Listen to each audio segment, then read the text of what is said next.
The Black Album is the most successful metal album of all time. The Black Album is the album that drastically changed Metallica's style and feel. The Black Album is the album that probably got most of you into Metallica, with big hits like Enter Sandman, The Unforgiven, and Nothing Else Matters. So what makes the Black Album a one-of-a-kind album in Metallica's discography and the history of music in general? So welcome friends to our journey to review each and every one of the Metallica albums before the next one drops later this year or early next year. So let's start.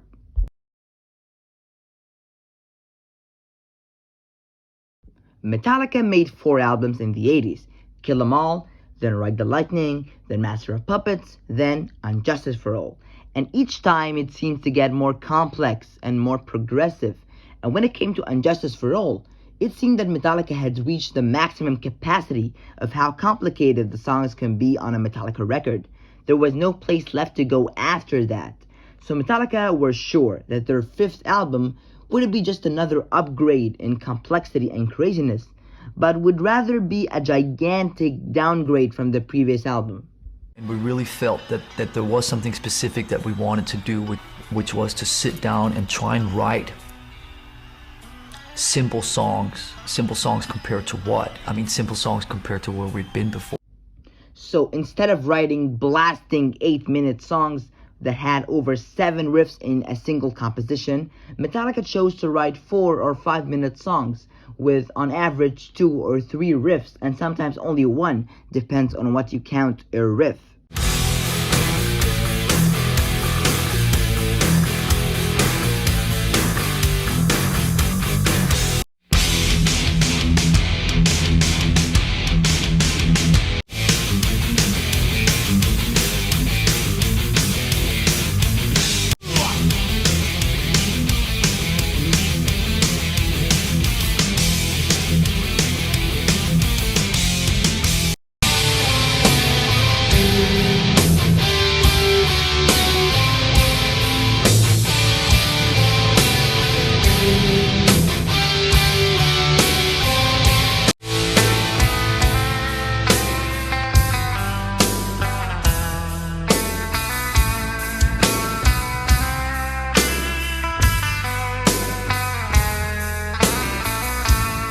And Metallica preferred not to find a way to loop every riff more than 1 time in the song, like songs on Master of Puppets or Justice For All, but they preferred to make the middle section part of the song as short as possible, just a good riff and a solo, that's it, nothing too crazy.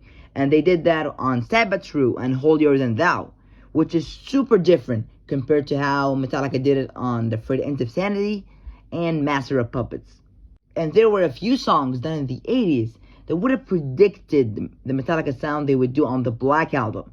And more specifically, there are 2 songs. The first one is The Thing That Should Not Be, which I find a lot of connections between it and between Sad But True. Both are very heavy, both are in G tuning, and both are built around just a few but pounding riffs. The other one is Harvester of Sorrow. Despite being one of the slowest Metallica songs they have ever written, it is also much simpler than all of the songs off the Justice album. These songs wouldn't have fit the album, but they kinda hinted the direction Metallica would eventually take on the Black Album.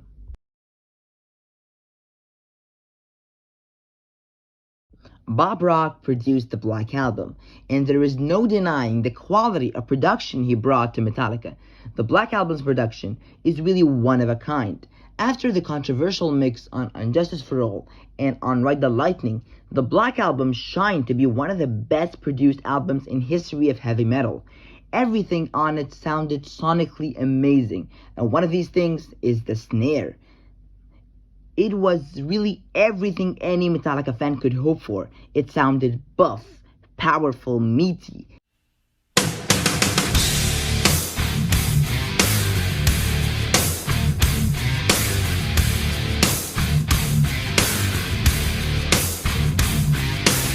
Gave the album a very epic vibe. Not just that, but also the guitar tone, one of the heaviest guitar tones in any Metallica record.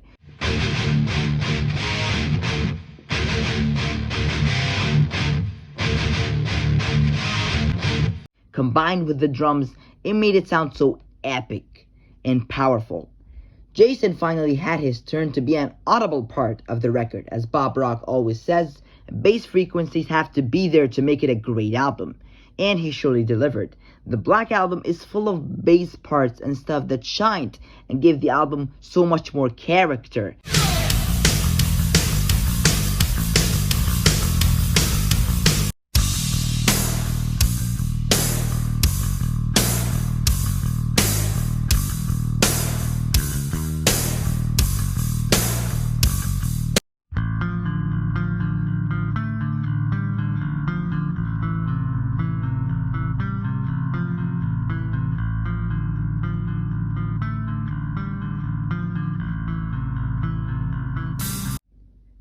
Compared to the really guitar-focused album and Justice For All. And Bob Rock also told Metallica that in the 80s, their records sounded nothing like their concerts. He basically sat down and was like so brutally honest with us. You know, he sat down and said, I've seen you guys play a bunch of times live, and I've listened to your records, and you guys have not captured what you do live on a record yet.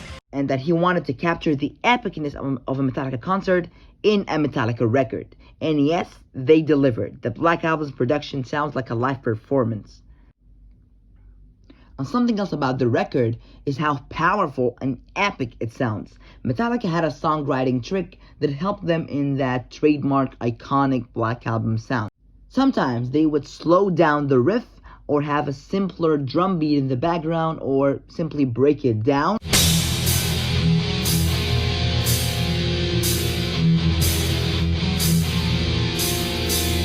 And that trick is what State of Mercury uses to achieve the Black Album vibes on his What If videos, like he did with What If Master of Puppets was on the Black Album,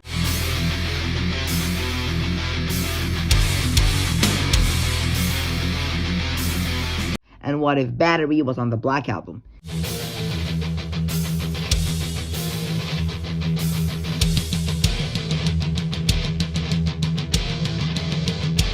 So the Black Album had one of the most recognizable and unique sounds on any Metallica record.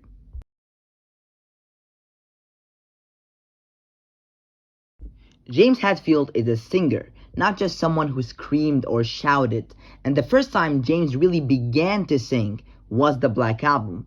James discovered new possibilities of what his voice could do on a record. James in the 90s just yelled and shouted to compensate for his lack of control and vocal abilities. The Black Album still had that usual James harshness in his voice, but it was in tune and it was way better in terms of control. Exit light and tonight, take my hand. I'm your dream, make you real. I'm your eyes when you must steal. I'm your pain when you can't feel. Sad but true, and the road becomes my bride. I have stripped of all but pride. So in her I do confide, and she keeps me satisfied. And we finally saw James singing in a very soothing and melodic sort of way. Much better than his previous attempts on Fade to Black, Sanitarium, and One. What I felt, what I've known, never shine doing what I've shown. Never be, never see, won't see what might have been. So close, no matter how far, couldn't be much more from the heart. Forever trusting who we are, and nothing else matters. And that was partially the job of Bob Rock. He advised James to have more freedom in terms of vocals. And of course, we can't forget James's amazing implementation of Yeah Yeah on the album. Yeah, yeah! Yeah, yeah! Yeah! So another really iconic and remarkable feature on the self-titled album, the iconic James vocals.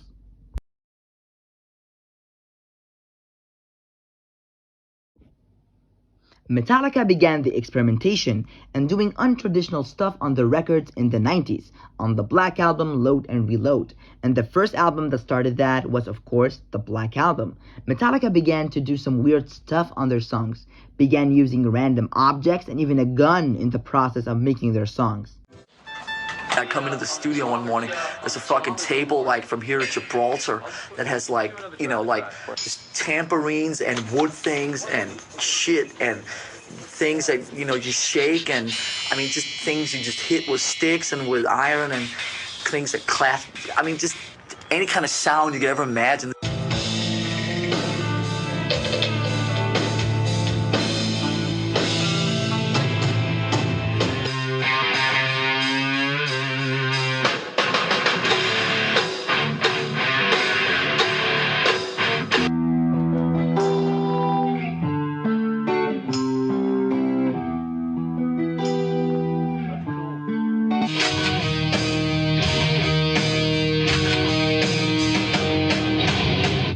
Metallica even had an entire symphony orchestra in the background of Nothing Else Matters, where the arrangements were made by Michael Kamen.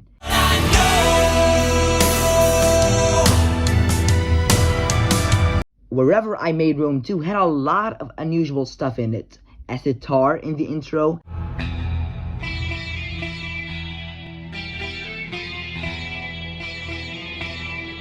and a gong. We also had Talkbox in Holier Than Thou. Now that's interesting because there's not a hell of a lot of that on the mix.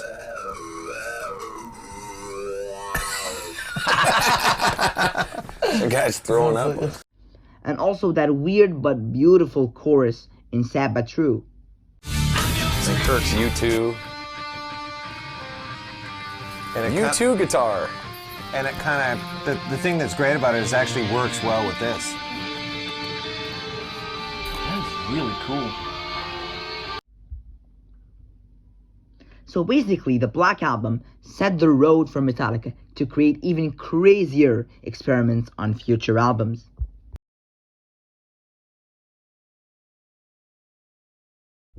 Metallica wanted to create simpler songs, and we saw how they struggled in the process of creating the Black Album. And there was one guy who can turn their new style into a bunch of new Metallica classics, and that guy was Bob Rock. Bob Rock contributed too much to the album, and he was one of the primary reasons why the Black Album turned out to be so good. There was a very clear line on how the songs transformed in the pre-Bob Rock era and the post-Bob Rock era. I'm your dream, make you real. I'm your eyes when you must steal. I'm your pain when you can't feel. Sad but true. So without Bob Rock, we would have had Sad But True in E standard tuning and sped up, which we know would have been near as good as the one we have now. The Unforgiven that would have had a much worse solo possibly.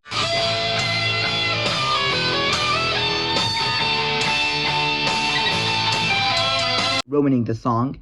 James's vocals would be doubled like the earlier albums, restricting his creativity. No live performance vibe on the production, which would not fit the songs. So if not for Bob Rock, the Black Album would have been a horrible Metallica record. And Bob Rock was tough and wasn't overwhelmed by the band constantly attacking him. He had experience, so basically Bob kept fucking Metallica up till they did it correctly. Fucking the things that he's got going on in his fucking life and try and do this. But it's just hard to fucking sit here and fucking, because it ain't gonna happen because he's got guys sitting down his neck. He's got to put some time into this one. Oh, so just let's slap on anything. That's what you're saying. No. So what do you suggest? And he was the one that recommended tuning down the God That Failed to half step down and Sad But True to detuning. So instead of saying, oh my god, Bob Rock ruined Metallica, let's say that Bob Rock actually helped Metallica to get so ridiculously popular and big.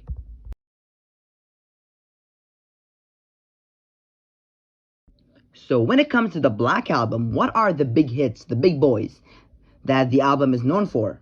Well, of course, they are Enter Sandman, Sad But True, Nothing Else Matters, Wherever I May Roam, and The Unforgiven. But what about the others? James said that he disliked the Black Album for some of the other songs, mainly Holier Than Thou, Through the Never, and Don't Tread on Me. So are these really that crappy songs? Well, first of all, Holier Than Thou, the main riff on that one is quite wicked.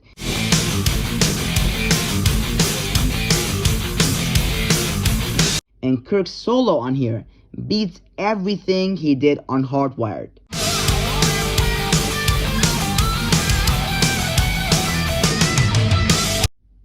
Well, what about Through the Never? Well, again, we got two riffs that really kick ass. The main riff, which I think is quite similar to Master of Puppets.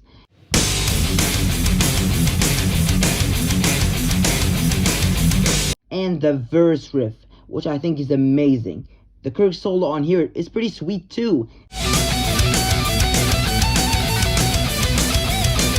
And the lyrical content is pretty great. So what about Don't Tread on Me? Well, the chorus is awesome. So be it. Tread no more. To secure pieces. To prepare for war. And the riffs are gems. Well, The Struggle Within, The God That Failed, My Friend in Misery are all amazing songs that are never on the set list.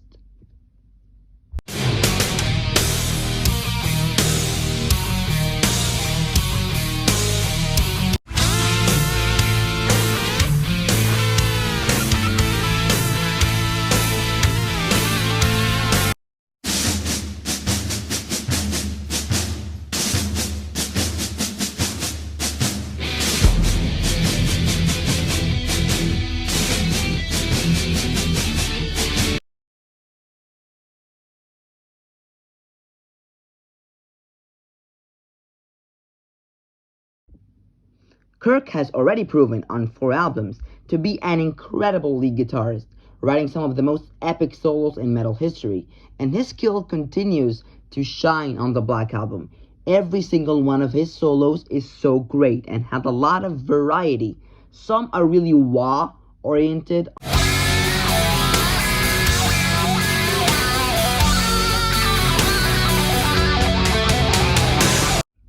Some solos are quite Middle Eastern vibe.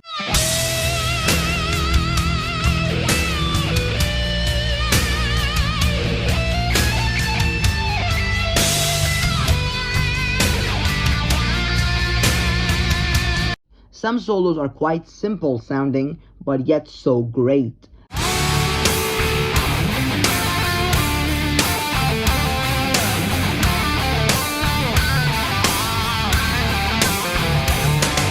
Some solos are just as melodic as it can be.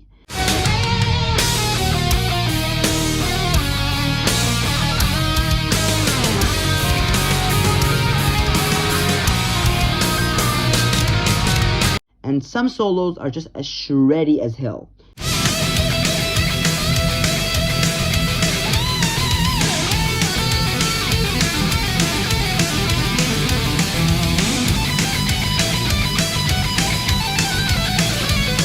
Some solos can't be described in words, to be honest.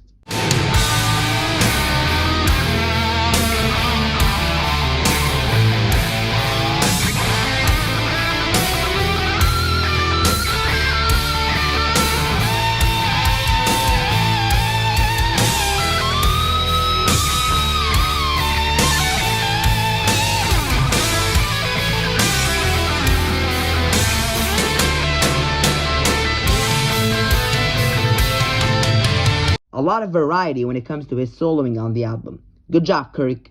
But what about James?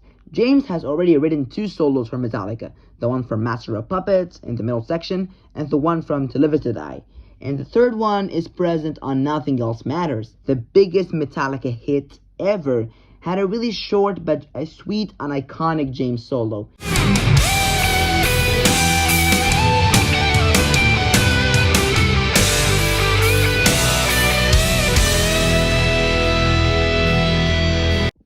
So the Black Album had the right producer, the right riffs, the right solos, the right songs, the right production, all in place to make history.